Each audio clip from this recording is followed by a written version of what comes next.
Hello my dear Telangana competitive aspirants, welcome to T-SAT online. ఇప్పుడు మనము తెలంగాణ రాష్ట్ర పారిశ్రామిక రంగం మూడవ భాగం అనేది మనం కంటిన్యూ చేద్దాం. సో ఫస్ట్ 2 సెషన్స్లో మనము తెలంగాణ రాష్ట్రానికి సంబంధించిన ఆ యొక్క జిఎస్డిపి కంట్రిబ్యూషన్స్ ఉపరంగాల వారీగా వాటా, ఉపరంగాల వారీగా వృద్ధి రేట్లు గురించి డిస్కస్ చేసుకున్నాం. At the same time labour force participation rate గురించి మనం డిస్కస్ చేసుకున్నాం.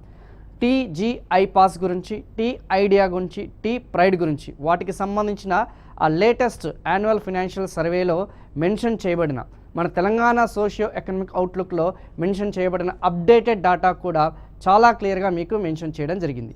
అయితే ఇప్పుడు ఈ సెషన్లో థర్డ్ పార్ట్ సెషన్లో భాగంగా మనం ఎంఎస్ఎంఈ సెక్టార్ ఏ టాపిక్ డిస్కస్ చేసుకోబోతున్నాం.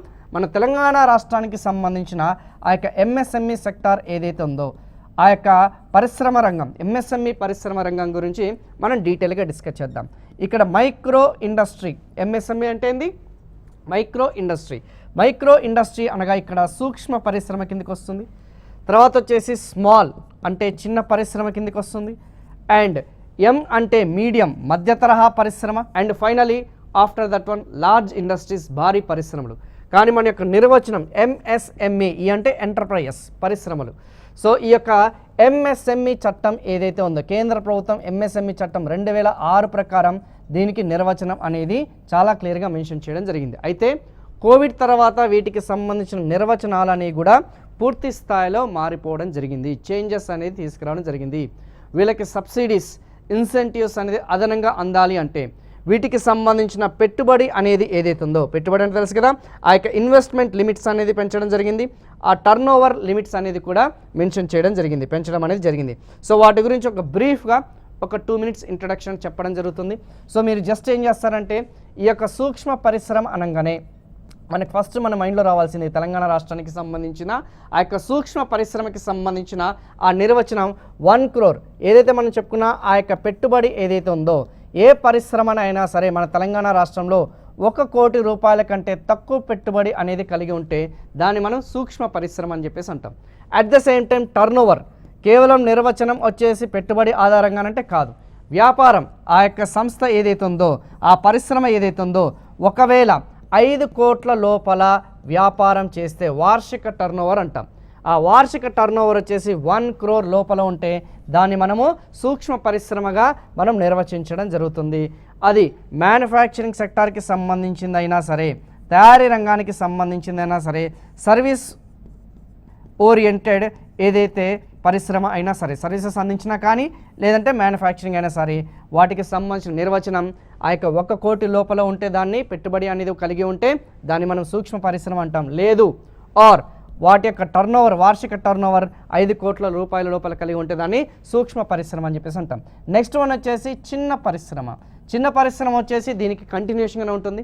1 కోటి రూపాయల నుంచి 10 కోట్ల రూపాయల మధ్య ఆ యొక్క పెట్టుబడి స్థాయి అనేది కలిగి ఉంటే, ఆ పరిశ్రమలకు సంబంధించిన పెట్టుబడి స్థాయి అనేది ఆ రేంజ్ అనేది 1 కోటి రూపాయల నుంచి 10 కోట్ల లోపల మధ్య కలిగి ఉంటే దాన్ని మనం ఏమంటాం?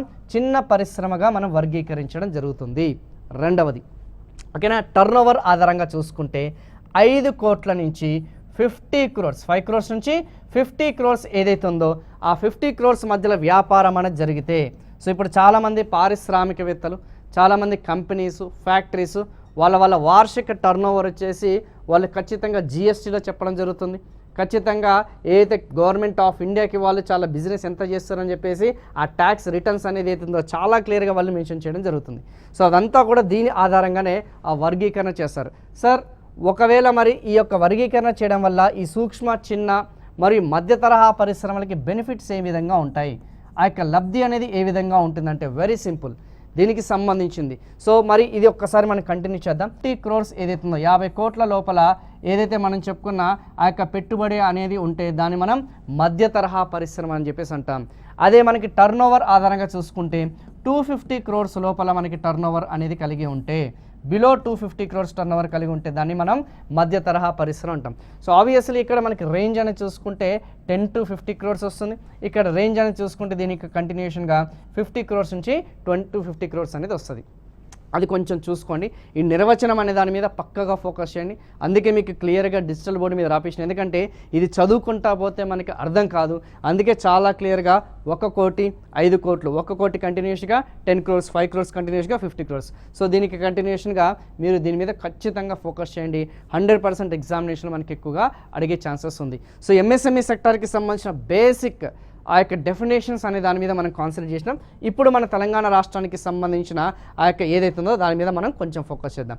సూక్ష్మ, చిన్న మరియు మధ్య తరహా పరిశ్రమలు తెలంగాణ ఆర్థిక వ్యవస్థలో కీలక పాత్ర పోషిస్తాయి. గణనీయమైన ఆర్థిక వృద్ధికి, ఉపాధి కల్పనకు మరియు ఆవిష్కరణలకు ప్రోత్సహిస్తాయి.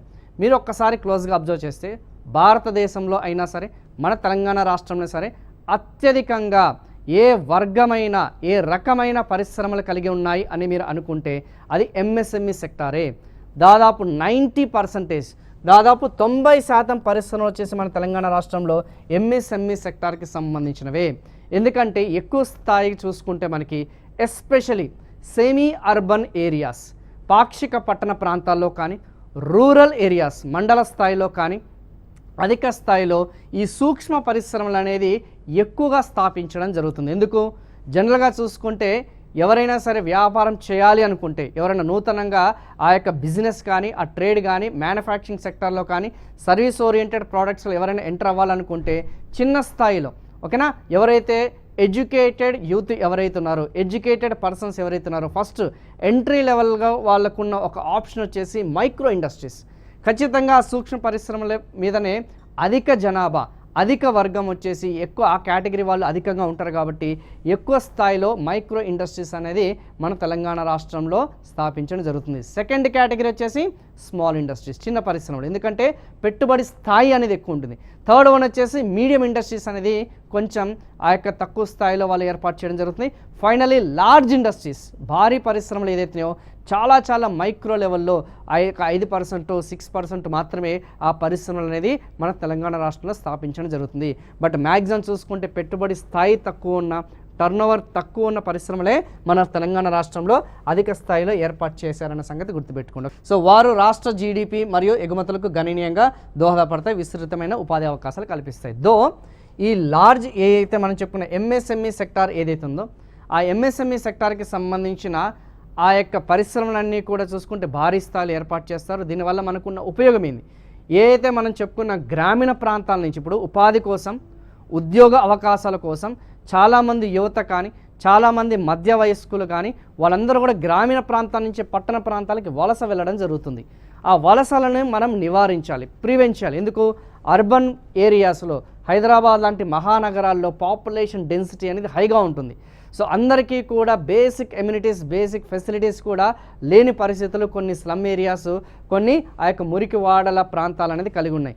సో ఆ యొక్క ప్రెషర్ ఏదైతే ఉందో, ఓకే, దాన్ని తగ్గించడం కోసం, సో ఆ యొక్క సుస్థిరాభివృద్ధిలో భాగంగా చూసుకుంటే గ్రామీణాభివృద్ధిలో, గ్రామీణ ప్రాంతాల్లోనే మనం పరిశ్రమని స్థాపిస్తే ఆ మైగ్రేషన్ మనం ప్రివెంట్ చేయొచ్చు, ఆ యొక్క వలసలను అనేది మనము నివారించవచ్చు. అండ్ ఎవరైతే చదువుకున్న యువత ఎవరైతే ఉన్నారో వాళ్ళు 10 మందిలో కాకుండా వాళ్ళే సొంతంగా ఒక 10 మందికి ఉద్యోగ అవకాశాలు ఇవ్వాలనే ఉద్దేశంతో మన తెలంగాణ రాష్ట్ర ప్రభుత్వం ఇటీవల ఎంఎస్ఎంఈ పాలసీ అనేది కూడా అనౌన్స్ చేయడం జరిగింది. సో ఎవరైతే నా క్లాస్ వింటున్నారో ఖచ్చితంగా ఈ ఎంఎస్ఎంఈ పాలసీస్, తెలంగాణ రాష్ట్ర విధానాల్లో ఎంఎస్ఎంఈ పాలసీస్ మీద కొంచెం ఫోకస్ చేయండి. 100% మనం అక్కడి నుంచి 1 లేదా 2 బిట్లు మనకి వచ్చే అవకాశం అనేది ఉంది.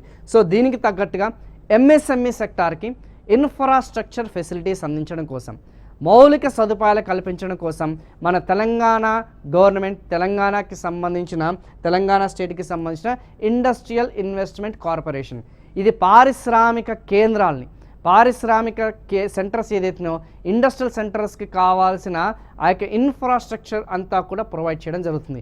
లైక్ ఇంటర్నల్ రోడ్స్, ఆ యొక్క డ్రైనేజ్ సిస్టమ్, సీపేజ్ సిస్టమ్, ఆ యొక్క ఫ్లడ్ వాటర్కి సంబంధించిన మేనేజ్మెంట్, పవర్కి సంబంధించింది, ట్రాన్స్పోర్టేషన్, లాజిస్టిక్స్, ప్లగ్ అండ్ ప్లేకి సంబంధించిన ఆ యొక్క బిల్డింగ్ కాంప్లెక్స్లు, వేర్ హౌజెస్లు, ఇవన్నీ కూడా TGIIS అనేది ప్రొవైడ్ చేయడం జరుగుతుంది.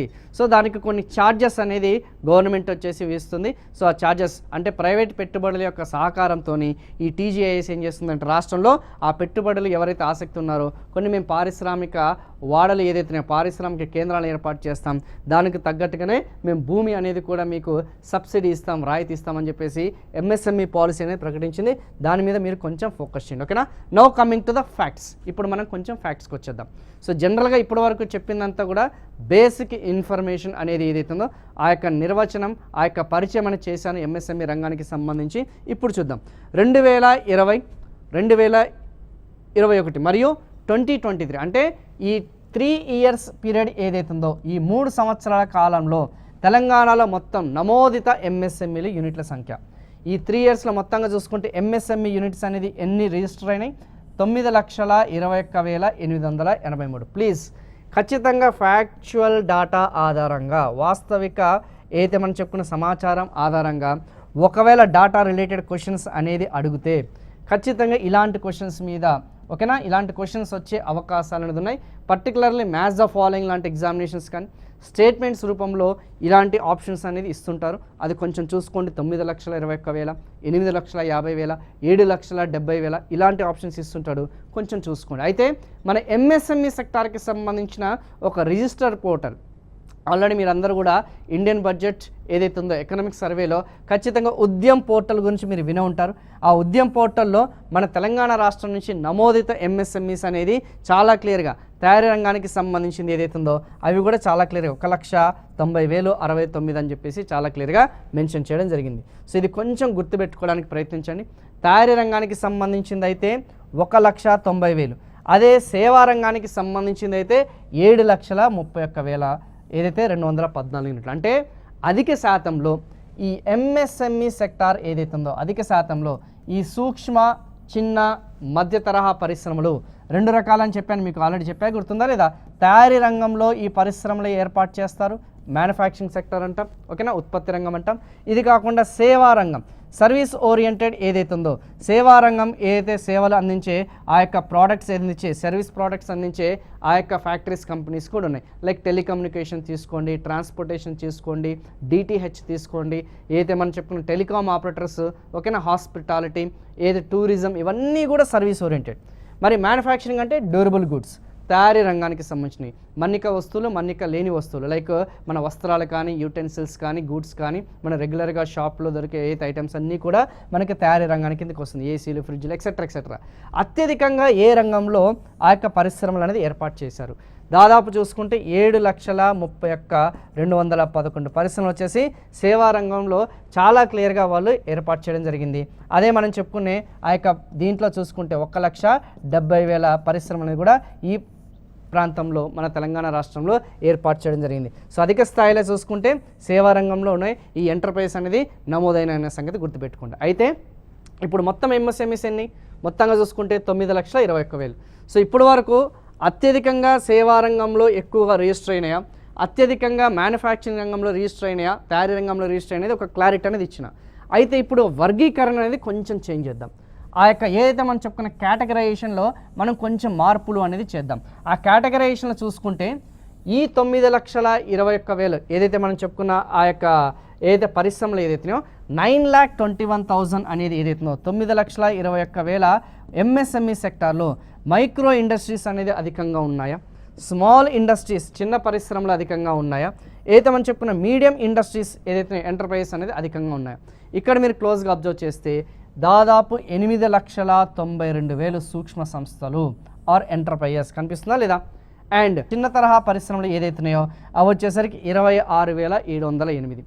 అండ్ మధ్యస్థ స్థాయి ఏదైతే మనం చెప్పుకున్నామో 3,028. ఆల్రెడీ మీకు చెప్పిన చాలా క్లియర్గా, చాలా స్పష్టంగా స్టార్టింగ్ ఇంట్రడక్షన్లోనే మన తెలంగాణ రాష్ట్ర MSME సెక్టార్లో అత్యధికంగా మైక్రో ఇండస్ట్రీస్, తక్కువ పెట్టుబడితో కూడిన ఎవరైతే పారిశ్రామికవేత్తలు ఎవరైతే ఉన్నారో, ఉద్యమదారులు ఎవరైతే ఉన్నారో, వ్యవస్థాపకులు ఎవరైతే ఉన్నారో వాళ్ళే అధిక శాతంగా ఉంటారని చెప్పేసి మోర్ దాన్ 90% అని చెప్పేసి కూడా చాలా సందర్భాల్లో మీకు మెన్షన్ చేయడం జరిగింది. ఇక్కడ క్లియర్ తెలుస్తుంది. 9,21,000లో చూసుకుంటే అధిక శాతంగా చూసుకుంటే ఇవే ఎక్కువగా రిజిస్టర్ అయినాయి, నమోదైన సంగతి క్లియర్గా మన సర్వేలో కూడా మెన్షన్ చేయడం జరిగింది. ఇప్పుడు మనము మన తెలంగాణ రాష్ట్రానికి సంబంధించిన ఎంఎస్ఎంఈస్, అత్యధికంగా ఎంఎస్ఎంఈస్ అనేవి ఏ జిల్లాలో కలిగి ఉన్నాయని చెప్పేసి మనం ఒక్కసారి ఫోకస్ చేద్దాం. సో ఇక్కడ చూసుకుంటే మనకి క్లియర్గా మన హైదరాబాద్ జిల్లాలో ఈ సైడ్లో చూసుకుంటే మొత్తం 33 జిల్లాలో హైదరాబాద్ జిల్లాలో చూసుకుంటే 1,68,000 1,68,000 యూనిట్లు ఎంఎస్ఎంఈ యూనిట్లు అనేది స్థాపించడం జరిగింది. Total number of MSME units అంతా 1,68,000. At the same time next one మీరు క్లోజ్గా ఫోకస్ చేస్తే రంగారెడ్డి జిల్లా 26 నెంబర్ చూడండి. రంగారెడ్డి జిల్లా ఏదైతుందో 1,09,000 ఎన్ని ఉన్నాయి, 1,09,000 వచ్చేసి మనకి రంగారెడ్డి జిల్లాలో స్థాపించడం జరిగింది. సో థర్డ్ వన్ వచ్చేసి మనకి మేడ్చల్ మల్కాజ్గిరి, అంటే హైదరాబాద్ అవుట్స్కట్స్, హైదరాబాద్ ఏదైతే పరిసర ప్రాంతాల్లో అత్యధికంగా పరిశ్రమ అనేది స్థాపించడం జరిగింది. చాలా క్లియర్గా first top position, maybe ascending order descending order తెలుసా కూడా, అవరోహణ క్రమం ఆరోహణ క్రమంలో ఎంఎస్ఎంఈ సెక్టార్ జిల్లా వారీగా మీరు ఈ యొక్క అవరోహణ క్రమంలో అమర్చండి అని చెప్పేసి అంటే మాత్రం ఖచ్చితంగా ఇది అడిగే ఛాన్సెస్ ఉంది. కొంచెం చూసుకోండి. ఫస్ట్ వన్ వచ్చేసి హైదరాబాద్, సెకండ్ వన్ వచ్చేసి మనకి రంగారెడ్డి జిల్లా, మూడోది వచ్చేసి మేడ్చల్ మల్కాజ్గిరి. సో ఈ డాటా అంతా కూడా గుర్తుపెట్టుకోవడం మనకి కొంచెం కాంప్లెక్స్గా ఉంటుంది. బట్ ఏదైతే మనకి అత్యవసరంగా వెరీ ఇంపార్టెంట్ ఏదైతే ఉందో, ఎందుకంటే we are preparing for general competitive examinations. So basic information అనేది ఆ యొక్క సబ్జెక్ట్ మీద అవగాహన అనేది ఉంటే సరిపోతుంది. ఇన్ డీటెయిల్డ్ ఎక్స్ప్లెనేషన్ మనకి అవసరం లేదు. అండ్ ఒకవేళ మీరు క్లోజ్గా అబ్జర్వ్ చేస్తే మొత్తం నెంబర్ ఆఫ్ యూనిట్స్లో చూసుకుంటే అత్యధికంగా అన్నీ కూడా మైక్రో ఇండస్ట్రీస్ ఎక్కువ ఉన్నాయి. ఈవెన్ హైదరాబాద్లో చూసుకున్నా కానీ ఆ 1,68,000లో 1,56,000 వచ్చేసి మనకి సూక్ష్మ పరిశ్రమలు ఉన్నాయి. అండ్ ఏదైతే మనం చెప్పుకున్న మీడియం ఇండస్ట్రీస్ అనేది చాలా చాలా తక్కువ. మరి లీస్ట్ ఎంఎస్ఎంఈస్, అత్యల్ప ఎంఎస్ఎంఈస్ అనేది కూడా మనం ఒక్కసారి చెక్ చేద్దాం, క్లియర్గా చూసుకుందాం. ఎస్, అత్యల్ప ఎంఎస్ఎంఈస్ అనేది కూడా ఇక్కడ మనకి చాలా క్లియర్గా వాళ్ళు రికార్డ్ చేయడం జరిగింది. సో నారాయణపేట వచ్చి చూసుకుంటే మనకి ములుగు ప్రాంతంగా చూసుకుంటే కేవలం ఆ ములుగు జిల్లాలో 2,621, 2,621.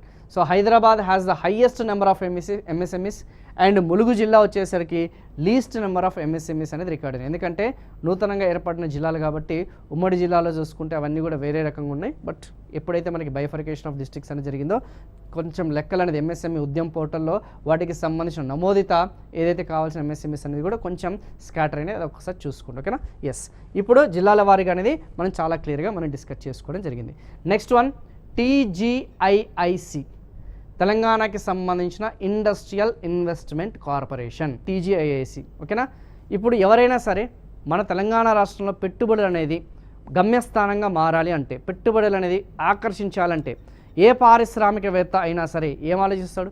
ఫస్ట్ నాకు అక్కడ ఆ యొక్క పొలిటికల్గా స్టేబుల్గా ఉందా లేదా, ఓకే, అక్కడ పొలిటికల్గా స్టేబుల్ అనేది రాజకీయంగా స్థిరమైన ప్రభుత్వం ఉందా లేదా అని ఫస్ట్ ఫోకస్ చేస్తారు.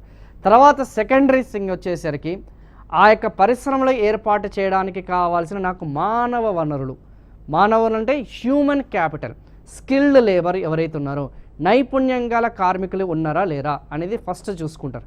తర్వాత వచ్చేసి అక్కడ ఆ యొక్క రిసోర్సెస్, న్యాచురల్ రిసోర్సెస్, సహజ వనరులు అనేది కలిగి ఉన్నాయా లేదా. మూడోది వచ్చేసి గవర్నమెంట్ నుంచి మనకి సపోర్ట్ అనేది ఏ విధంగా ఉంది, ప్రభుత్వం నుంచి మనకి సహకారం అనేది ఏ విధంగా ఉంది.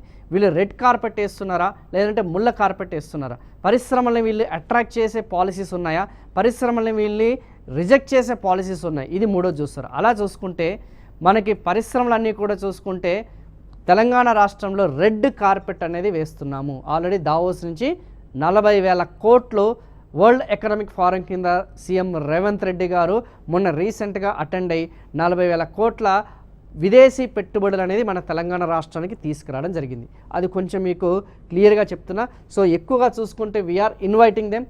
మనం గమ్యస్థానంగా మనం పారిశ్రామిక రంగానికి సంబంధించిన గమ్యస్థానం అంటే అటు తమిళనాడు, అటు గుజరాత్, మహారాష్ట్రకి సమాంతరంగా మన తెలంగాణ రాష్ట్రాన్ని తీర్చిదిద్దాలని చెప్పేసి లక్ష్యంగా పెట్టుకున్నారు. మరి ఎవరైనా సరే నెక్స్ట్ ఏం ఆలోచిస్తారు, మరి నేను అన్నీ కూడా నాకు ఇక్కడ హ్యూమన్ క్యాపిటల్ ఉన్నాయి, రిసోర్సెస్ అనేది నాకు చీప్గా లభ్యమవుతున్నాయి, గవర్నమెంట్ నుంచి నాకు సపోర్ట్ ఉంది, కానీ ప్రభుత్వం అనేది ఏ విధంగా నాకు సహాయ సహకారం అందిస్తుంది, నాకు ల్యాండ్ అనేది చీప్గా ఇస్తుందా లేదా, సబ్సిడీకి ఇస్తుందా లేదా, మార్కెట్ ధర అనేది చూసుకుంటే హై వాల్యూ మార్కెట్లో ఉంది, నాకు తక్కువకి ఇస్తుందా లేదా, వాటర్ సప్లై అనేది సబ్సిడీ ఇస్తుందా లేదా, పవర్ సప్లైస్ అనేది మనకి ఇస్తుందా లేదా, ఆ యొక్క స్టేట్ జిఎస్టీ నుంచి మనకి ఎగ్జామ్షన్స్ ఉన్నాయా లేదా, స్టాంప్ డ్యూటీ రిజిస్ట్రేషన్స్ నుంచి మినహాయింపులు ఉన్నాయా లేదా. సో ఒకవేళ నాకు ఎస్సీ అయినా, ఎస్టీ అయినా, మహిళ అయినా, మైనారిటీ అయినా ఏమైనా రాయితీ ఉందా, క్రెడిట్ లింక్డ్ సబ్సిడీ స్కీమ్స్ ఏమైనా ఉన్నాయా, వడ్డీ మీద మనకి రాయితీలు ఏమైనా ఉన్నాయా, క్యాపిటల్ లింక్డ్ సబ్సిడీస్ ఏమైనా ఉన్నాయా లేదా. సో ఇవన్నీ కూడా ఆలోచిస్తారు. సో అవన్నీ కూడా మొత్తం పూర్తి స్థాయిలో దానికంటూ ఒక నోడల్ ఏజెన్సీ అనేది ఉంటుంది. మరి ఇప్పుడు ఇదంతా ఎందుకు చెప్తున్నారు సార్, అసలు దానికి టీజీఐఎస్కి సంబంధం ఏంటి అంటే పరిశ్రమలు రావడమే కాదు, వాటిని సస్టైనబిలిటీ నిరంతరంగా ఈ ప్రాంతంలోనూ కొనసాగించే విధంగా వాటికి కావాల్సిన మౌలిక సదుపాయాలన్నీ కూడా టీజీఐఐసి అందిస్తుంది. ఒక్కసారి ఎవరైనా హైదరాబాద్ విజిట్ అయితే ఒక్కసారి హైటెక్ సిటీ వెళ్ళండి, మాదాపూర్ వెళ్ళండి, మైండ్ స్పేస్ వెళ్ళండి. అక్కడికి వెళ్తే తెలుస్తుంది, రహేజా ఐటీ పార్క్ అంటాం, అంటే టీజీఐఐసి డెవలప్ చేసింది. అంటే ఒకప్పుడు ఉమ్మడి ఆంధ్రప్రదేశ్లో డెవలప్ చేసింది, ఇప్పుడు పేరు మార్చి టీజీఐఐసి అని చెప్పేసి మనం చెప్తున్నాం. సో ప్రభుత్వము ప్రైవేట్ ఎవరైతున్నారో వాళ్ళిద్దరు కలిసి ఆ ప్రాంతానికి కావాల్సిన మౌలిక సదుపాయాలన్నీ కూడా కల్పించడం జరుగుతుంది. అందుకే ఇప్పుడు ఐటీ సెక్టర్ వచ్చేసి మన హైదరాబాద్ ఇంత డెవలప్ అవ్వడానికి గల కారణం వచ్చేసి ఆ మౌలిక సదుపాయాల కల్పన అనేది. అందుకే మెట్రో కానీ, ఎంఎంటీఎస్ కానీ, మనకు కావాల్సిన అవుటర్ రింగ్ రోడ్స్ కానీ, ఎయిర్పోర్ట్స్ కానీ ఇవన్నీ కూడా మనకి అవైలబుల్గా ఉన్నాయా లేదనేది వాళ్ళు చెక్ చేస్తారు, ఇండస్ట్రియలిస్ట్ చెక్ చేస్తారు. సో ఆ టీజీఐసి అనేది ఈ యొక్క పారిశ్రామిక వాడలు, ఇండస్ట్రియల్ కారిడార్స్, ఇండస్ట్రియల్ సెంటర్స్ ఏదైతున్నాయో వాటన్నిటిని కూడా డెవలప్ చేస్తుంది, పూర్తి పొటెన్షియల్తోనే డెవలప్ చేస్తుందన్న సంగతి గుర్తుపెట్టుకోండి. సో ఇంకా అధికంగా ఇండస్ట్రీస్ని అట్రాక్ట్ చేయడం కోసం అన్న సంగతి గుర్తుపెట్టుకోకుండా. సో ఏదైతే మనం చెప్పుకున్నామో టీజీఐసి మౌలిక సదుపాయాలను అభివృద్ధి చేయడం మరియు సంభావ్య అభివృద్ధి కేంద్రాలని పొటెన్షియల్ గ్రోత్ సెంటర్స్గా గుర్తించడము ద్వారా రాష్ట్రంలో పారిశ్రామిక వృద్ధిని ప్రోత్సహించాలని చెప్పేసి లక్ష్యంగా పెట్టుకుంది. సో కొంచెం నాకు తెలిసినంత వరకు ఆ యొక్క ఇన్ఫర్మేషన్ అంతా కూడా మీకు చాలా క్లియర్గా ఇవ్వడం జరిగింది. సో ప్రపంచ స్థాయి ఏదైతే మౌలిక సదుపాయాలని కల్పించడం ద్వారా పారిశ్రామిక వృద్ధికి తెలంగాణను ఒక రోల్ మోడల్గా మార్చడం మరియు కార్యక్రమాల ద్వారా వేగవంతమైన అనుమతులు అనేది సులభతరం చేయడం. ఇది ఆల్రెడీ మనం టీజీఐఐసిలో చాలా క్లియర్గా, చాలా స్పష్టంగా దీని గురించి మనం డిస్కస్ చేసుకోవడం జరిగింది, ఏ విధంగా మనం వాళ్ళని అట్రాక్ట్ చేస్తున్నామని చెప్పేసి. So hope I just given some clarity. మరి టీజీఐఎస్ అనేది ఇంటర్నల్గా ఏం ప్రొవైడ్ చేస్తుంది, అంతర్గతంగా ఏమేమి లభ్యత అనేది కల్పిస్తుందంటే ఏదైతే మనం చెప్పుకున్నాం కదా, ప్లాట్స్, షెడ్స్. ఎవరైనా సరే పరిశ్రమలకి స్థాపించాలంటే వాళ్ళకి రెడీమేడ్ ఇన్ఫ్రాస్ట్రక్చర్ ఉండదు, రెడీమేడ్ కాంప్లెక్స్లు ఉండవు, రెడీమేడ్ బిల్డింగ్స్ ఉండవు, రెడీమేడ్ షెడ్స్ ఉండవు. సో తెలంగాణ ప్రభుత్వం ఏం చేస్తుంది, టీజీఐసి సహకారంతో అక్కడ వాటన్నిటిని కూడా నిర్మాణం చేస్తుంది. అవసరమైతే టైలర్ మేడ్ అంటాం, మీకు నచ్చిన విధంగా. సో ఏదైనా సరే మీరు ఒక కాంప్లెక్స్కి వెళ్ళినప్పుడు, ఏదైనా వ్యాపారం చేసినప్పుడు వాళ్ళు అందుకే చూడండి ఈ పెద్ద పెద్ద బిల్డింగ్స్ కానీ, షాపింగ్ కాంప్లెక్స్ కానీ జస్ట్ స్కెలిటన్గా పెట్టేస్తారు వాళ్ళు. సో మీరు ఫ్యూచర్లో ఏదైనా సరే లీజ్కి తీసుకున్నప్పుడు మీకు తగ్గట్టుగా వాళ్ళు డెవలప్ చేసిస్తారు. సేమ్ అదేవిధంగా పరిశ్రమలను కూడా ఎవరైనా సరే మన తెలంగాణ రాష్ట్రంలో ఇన్వెస్ట్ చేయాలనుకుంటే వాళ్ళకి తగ్గట్టుగా ఆ యొక్క టైలర్ మేడ్ ఏదైతే మనం చెప్పుకున్న షెడ్స్ కానీ, tailor made plug and play model. Plug and play model అంటే ఏంది, ఇప్పుడు సపోజ్ నేను ఏదైనా సొంతంగా ఒక వ్యాపారం చేయాలనుకుంటున్నాను, ఒక యాప్ పెట్టుకోవాలనుకుంటున్నాను అనుకుందాం. లెట్ us assume నాకు రెడీమేడ్గా నాకు సెటప్ అనేది ఉండాలి. నేను సొంతంగా కెమెరా కొనుక్కోలేను, సొంతంగా స్టూడియో సెటప్ చేసుకోలేను, సొంతంగా డిజిటల్ బోర్డు పెట్టుకోలేను. కానీ ఒకవేళ తెలంగాణ ప్రభుత్వం నాకు ఇవన్నీ కూడా రెడీమేడ్గా అందిస్తే నా టాలెంట్ని గుర్తించుకొని నేను వచ్చేసరికి ఆ స్టూడియో తీసుకొని నేనే సొంతంగా డెవలప్ అవ్వచ్చు. సో నాలాంటి వాళ్ళు ఎవరైతే ఉన్నారో, పారిశ్రామికవేత్తలు ఎవరైతే ఉన్నారో వాళ్ళకి రెడీమేడ్గా ప్లగ్ అండ్ ప్లే అనేది అవసరం ఉంటుంది. సో స్క్రాచ్ నుంచి వాళ్ళు ఆ యొక్క పెట్టుబడి అనేది అంతగా ఆసక్తి చూపించారు, రెడీమేడ్గా ఉండాలి వాళ్ళకి. సో నా దగ్గర పెట్టుబడి అనేది రెడీగా ఉంది, ఒక 20 కోట్లు రెడీగా ఉంది, కానీ నాకు రెడీమేడ్ ఇన్ఫ్రాస్ట్రక్చర్ ఉండాలి. అంటే ప్రొడక్షన్ అనేది వేగవంతంగా స్టార్ట్ చేయాలి, ఉత్పత్తి అనేది ఇమీడియట్గా నేను స్టార్ట్ చేయాలి. సో అలా రెడీమేడ్కి సంబంధించిన ఆ యొక్క ప్లగ్ అండ్ ప్లే ఏదైతే మనం చెప్పుకునేవి కూడా తెలంగాణ టీజీఐఎస్ అనేది ప్రొవైడ్ చేస్తుంది. అలా రోడ్లు, డ్రైనేజు, నీరు, విద్యుత్ చెప్పినా కదా ఇందాకనే. సో క్లియర్గా ఆ పారిశ్రామికవేత్తలకు అనుకూలంగా వాతావరణం అనేది, ఆ హైజీనిక్ ఎకోసిస్టమ్ని వాళ్ళు క్రియేట్ చేస్తారు, ఒక ఫ్రెండ్లీ ఎన్వైర్న్మెంట్ అనేది వాళ్ళు క్రియేట్ చేస్తారన్న సంగతి గుర్తుపెట్టుకున్నాం, ఓకేనా. సో ఇది టీజీఐఎస్కి సంబంధించిన ద మోస్ట్ ఇంపార్టెంట్. మిగతా రవాణా సేవలు, మౌలిక సదుపాయాలు అవన్నీ కూడా మీకు చాలా క్లియర్గా మెన్షన్ చేయడం జరిగింది. పబ్లిక్ ప్రైవేట్ పార్ట్నర్షిప్ ద్వారా మనకి ఇవన్నీ కూడా ప్రొవైడ్ చేయడం జరిగింది. సో ఇక్కడతోనే మనకి ఏదైతే మన తెలంగాణ రాష్ట్రానికి సంబంధించిన ఆ యొక్క బేసిక్ ఏదైతే మనం చెప్పుకున్న ఎంఎస్ఎంఈ సెక్టార్కి సంబంధించిన ఇన్ఫర్మేషన్ అంతా కూడా మీకు ప్రొవైడ్ చేయడం జరిగింది. సో ఒక్కసారి ఈ ఎంఎస్ఎంఈ సెక్టార్కి సంబంధించిన ఇన్ఫర్మేషన్ ఏదైతుందో అది మీరు ఒక్కసారి రివిజన్ చేయండి అమ్మా. ఫస్ట్ మీరు ఫోకస్ చేయాల్సింది ఎంఎస్ఈ రంగానికి సంబంధించిన నిర్వచనం, ఆ యొక్క definition, micro small medium enterprises first focus చేయాల్సింది. సెకండ్ వన్ వచ్చేసి ఖచ్చితంగా మన తెలంగాణ రాష్ట్రంలో ఎంఎస్ఎంఈ సెక్టార్ ఎన్ని ఉన్నాయి, ఉద్యమ్ పోర్టల్ ద్వారా ఎన్ని నమోదైనాయి, మైక్రో ఎన్ని నమోదైనాయి, స్మాల్ ఎన్ని నమోదైనాయి, మీడియం ఎన్ని నమోదైనాయి, అవి కొంచెం ఫోకస్ చేయండి. ఏ జిల్లాలో అత్యధికంగా ఉన్నాయి, ఏ జిల్లాలో అత్యల్పంగా ఉన్నాయి, ఓకేనా. సర్వీస్ సెక్టార్లో ఏ విధంగా ఉన్నాయి, మ్యానుఫ్యాక్చరింగ్ సెక్టార్లో ఏ విధంగా ఉన్నాయి, వాటి మీద కొంచెం ఫోకస్ చేయడానికి ప్రయత్నించండి. అండ్ ఫైనలీ టీజీఐఐసికి సంబంధించిన ఆ యొక్క ఇన్ఫర్మేషన్ ఏదైతుందో, ఆ పార్క్స్ ఏదైతుందో వాటి మీద మీరు కొంచెం ఫోకస్ చేయండి, ఓకేనా. సో 100% డెఫినెట్గా ఇవన్నీ కూడా మీకు ఇంపార్టెంటే. నెక్స్ట్ వన్ వచ్చేసి మనకి హ్యాండ్లూమ్ టైప్స్ ఆఫ్ ఇండస్ట్రీస్ అనే దాని మీద మనం ఫోకస్ చేద్దాం. ఆ యొక్క పరిశ్రమలు, వాటికి సంబంధించిన రకాలు అనే దాని మీద ఫోకస్ చేద్దాం 100%. అండ్ ఎవరైతే ఫస్ట్ టైం ఈ వీడియో ఎవరైతే వింటున్నారో ఖచ్చితంగా మనకి టీశాట్లో ఆ యొక్క ప్లేలిస్ట్ తెలంగాణ ఎకానమీ అనే ప్లేలిస్ట్ ఉంటుంది. మొదటి నుంచి వినడానికి ప్రయత్నించండి, ఫస్ట్ నుంచి వినడానికి ప్రయత్నించండి. సో దట్ మీకు ఒక ఆర్డర్ ప్రకారంగా ఆ యొక్క క్లాసెస్ అన్నీ కూడా అక్కడ చాలా క్లియర్గా మీకు అప్లోడ్ చేయడం జరిగింది. సో వీలంటే మీ యొక్క బంధుమిత్రులకి, కో ఆస్పిరెంట్స్ కూడా షేర్ చేయండి, ఓకేనా. So thank you so much.